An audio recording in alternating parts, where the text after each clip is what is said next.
Di sebuah desa kecil bernama Tanjung Petir, hidup seorang polisi berpangkat bintara bernama Pak Sumarna. Ia dikenal sebagai sosok yang disiplin, sederhana, dan gemar beternak kambing di sela tugasnya. Di belakang rumah dinasnya yang sederhana, ia memiliki kandang dengan 5 ekor kambing. Salah satunya bernama si Putih, seekor betina gemuk, berbulu bersih. Hadiah dari warga saat ia berhasil mengungkap kasus pencurian sapi di pasar hewan tahun lalu.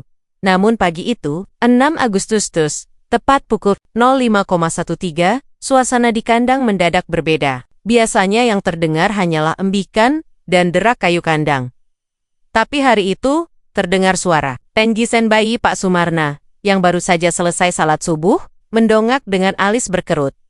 Ia pikir itu suara dari rumah tetangga, tapi suara itu jelas datang dari kandang belakang. Ia berjalan cepat, senter di tangan, menyalak-nyalak mengiris kabut pagi. Ketika ia membuka pintu kandang, matanya langsung membelalak. Si Putih, kambingnya yang sedang bunting, terbaring lemas di pojok kandang dengan tubuh masih belepotan lendir, tapi yang membuat Pak Sumarna limbung bukanlah kondisi si Putih, melainkan makhluk yang ada di sampingnya. Seorang bayi manusia, laki-laki, terbungkus selaput ketuban yang sudah robek sebagian. Kulitnya merah muda, tubuhnya menggeliat sehat, dan tangisnya nyaring memecah fajar. Ya Allah, desis Pak Sumarna. Ia mundur beberapa langkah, tak mampu berkata apa-apa. Kambing yang baru melahirkan itu hanya memandangi bayi itu dengan mata kosong dan napas berat. Istri Pak Sumarna, Buati, berlari keluar rumah karena mendengar jeritan suaminya. Ayam histeris saat melihat pemandangan itu. Ah, anak siapa itu, Pak? Entahlah, aku lihat sendiri si Putih tadi melahirkan. Dan yang keluar malah ini. Pak Sumarna menunjuk bayi itu dengan jari gemetar. Tanpa pikir panjang, mereka membungkus bayi itu dengan kain batik dan membawanya ke dalam rumah. Ia dibersihkan, dipakaikan popok darurat, dan dibaringkan di atas selimut.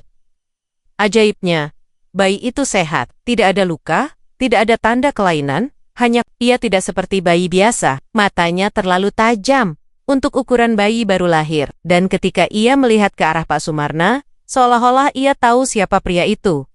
Kabar tentang kejadian aneh ini cepat menyebar ke seluruh desa. Orang-orang mulai berdatangan ke rumah Pak Sumarna. Ada yang penasaran, ada yang takut, ada pula yang menuduh mekam-mukam. Jangan-jangan ini pesugihan Pak Polisi? Atau mungkin ini pertanda kiamat sudah dekat? Pak Sumarna tidak menggubris omongan mereka. Ia hanya ingin tahu apa sebenarnya yang terjadi di antara kerumunan warga. Muncul seorang kakek tua berjenggot putih, bernama Abah Jatmiko, orang paling tua dan disegani di desa itu. Ia dikenal sebagai penjaga naskah-naskah kuno di masjid tua desa.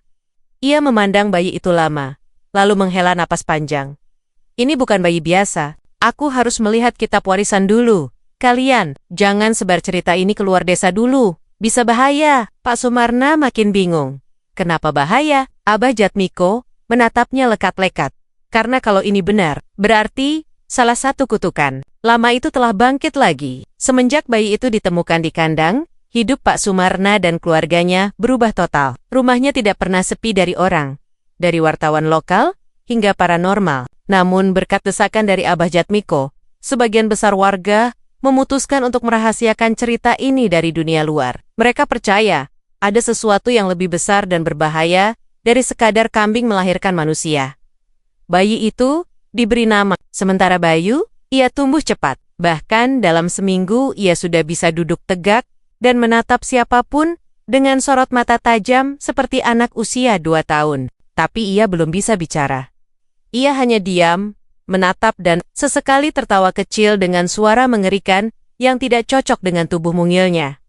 Pak Sumarna semakin gelisah. Suatu malam, ia memutuskan menemui Abah Jatmiko yang tinggal di surau tua di pinggir hutan.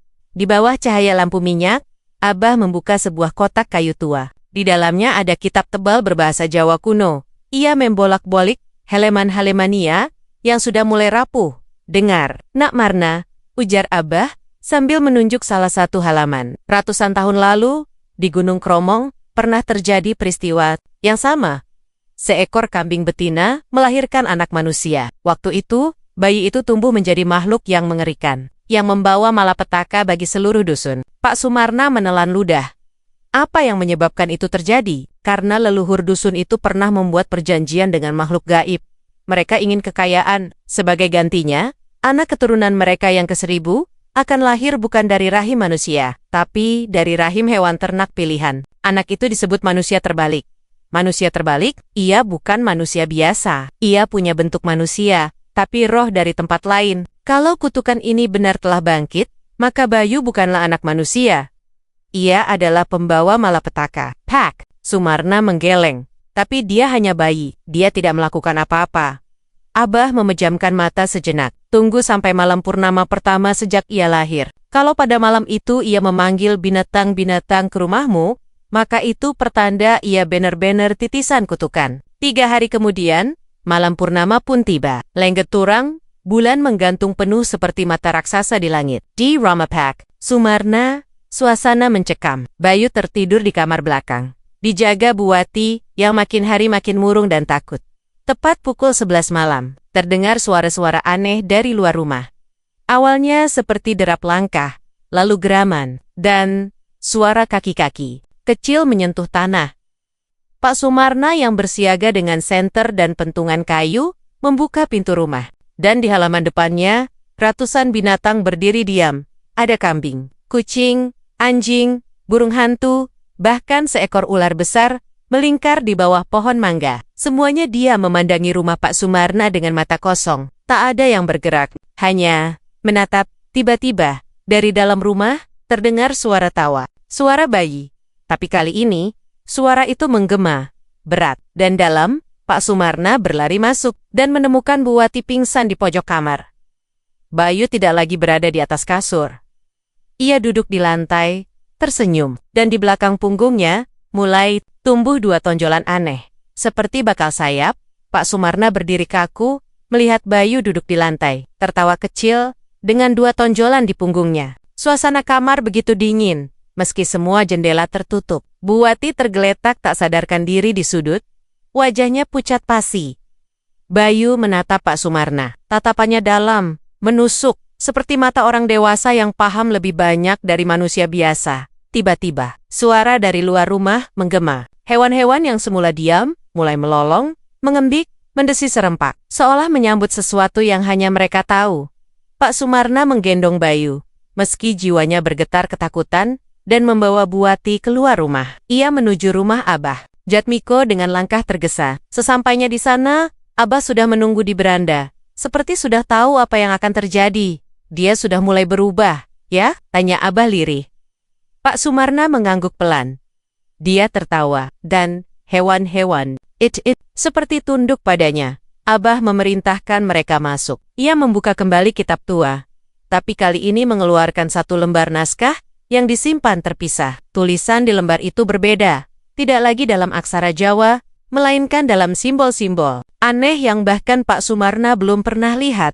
Ini bukan bahasa manusia, gumam Pak Sumarna. Benar, kata Abah.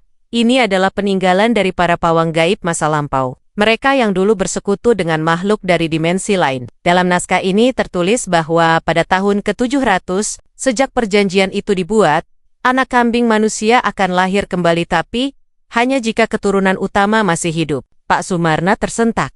Maksudnya? Abah menatapnya dalam-dalam. Sumarna, kamu keturunan utama, leluhurmu adalah bagian dari perjanjian itu. Kau darah ke-999, dan Bayu, si bayi kambing itu, adalah yang ke-1000. Pak Sumarna terduduk, lemas, napasnya berat. Ia menatap Bayu, yang kini kembali tertidur dalam pelukannya. Ia merasa hancur, anak itu, meski lahir dari kambing, sudah seperti darah dagingnya sendiri. Kalau begitu, apa yang harus kulakukan? Tanyanya. Abah diam lama, sebelum akhirnya menjawab. Satu-satunya cara untuk menghentikan kutukan ini adalah dengan mengembalikannya ke Gunung Kromong, tempat asal perjanjian leluhurmu. Di sana, kau harus menguburkan anak ini. Hidup, di dalam lubang batu berongga. Pak Sumarna sontak berdiri. Tidak. Dia mungkin bukan manusia, tapi dia juga bukan iblis. Dia anak yang tak bersalah. Kalau kau tak melakukannya, desa ini akan menjadi awal dari bencana. Anak itu akan tumbuh, dan saat dewasa, ia akan menuntut darah dari dunia manusia. Suasana mendadak senyap. Dari pelukannya, Bayu membuka mata. Ia tidak menangis, tidak tertawa. Ia hanya berkata pelan untuk pertama kalinya. Aku tidak ingin membunuh siapa-siapa, Ayah. Pak Sumarna terdiam. Sementara itu, jauh di kaki Gunung Kromong, kabut mulai naik, dan suara lonceng tua yang sudah lama mati berbunyi sendiri, waktunya hampir tiba. Pak Sumarna tidak bisa tidur sepanjang malam. Suara Bayu yang memanggilnya ayah terus terngiang-ngiang di telinga, menghantam benteng logikanya sebagai polisi, sebagai manusia, dan sebagai keturunan dari leluhur yang menyimpan kutukan. Di satu sisi, Bayu adalah anak yang aneh dan menyeramkan. Di sisi lain, ia telah merawatnya, memberinya nama, memandikannya, dan kini menyayanginya. Namun waktu terus berjalan, dan bulan ke-14 akan datang malam ini, puncak dari purnama. Agung menurut naskah kuno, Abah Jatmiko, jika Bayu tidak dikembalikan ke tempat asal kutukannya, ia akan tumbuh menjadi sosok dewasa dalam hitungan hari, bukan tahun. Akhirnya, dengan hati berat, Pak Sumarna memutuskan membawa Bayu ke Gunung Kromong. Ia ditemani Abah Jatmiko dan dua warga tua yang masih memahami jalur lama, menuju lubang batu berongga sebuah cekungan batu alami yang disebet-sebet sebagai rahim iblis, tempat para leluhur membuat perjanjian. Perjalanan mendaki memakan waktu 2 hari 2 malam. Sepanjang jalan Bayu tak banyak bicara, ia hanya diam dalam gendongan, seperti tahu kemana ia dibawa. Kadang ia memeluk leher Pak Sumarna aratorat, dan berkata, "Ayah, jangan tinggalkan Bayu." Pak Sumarna menahan air mata.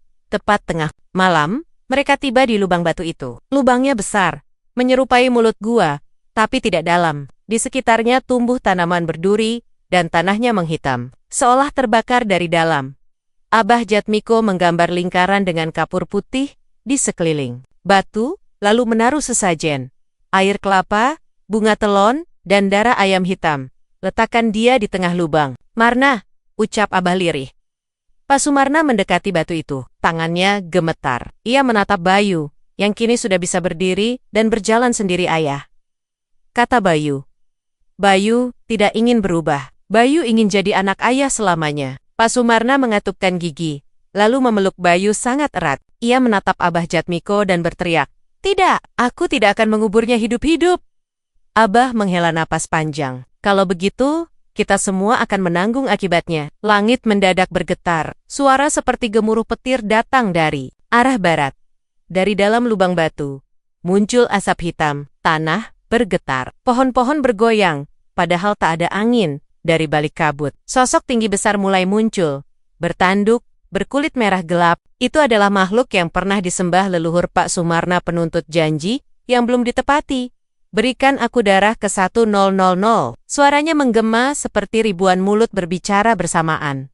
Pak Sumarna memeluk Bayu dan berdiri di antara makhluk itu dan lubang batu. "Tidak, kalau kau ingin darah ke 1000, ambil aku, jangan anak ini." Makhluk itu tertawa. "Kau hanya manusia, tidak bisa mengganti perjanjian." Tiba-tiba, Bayu berlari sendiri ke tengah lingkaran batu. Ia berdiri di atas lubang dan berkata lantang, "Aku bukan milikmu, aku bukan ciptaanmu, aku anak ayahku, dan aku menolak menjadi iblis." Tubuh Bayu mulai bercahaya. Tonjolan di punggungnya hancur, lalu berubah menjadi serpihan cahaya yang naik ke langit. Bayu tersenyum pada Pak Sumarna. "Terima kasih sudah menyayangi Bayu, Ayah." Kemudian tubuh Bayu meledak menjadi cahaya putih, menyinari seluruh gunung. Sosok makhluk jahat itu menjerit dan lenyap ke dalam lubang. Diikuti gemuruh dan getaran bumi yang berhenti tiba-tiba. Semua menjadi tenang. Keesokan paginya, Pak Sumarna dan Abah kembali ke desa. Gunung Kromong tak lagi diliputi kabut. Tidak ada hewan aneh, tidak ada suara malam, dan di halaman rumah Pak Sumarna, di tempat pertama kali Bayu ditemukan, tumbuh sebatang pohon kecil yang tak pernah ada sebelumnya. Daunnya berbentuk seperti telinga bayi, dan di batangnya terukir samar, "Terima kasih, Ayah."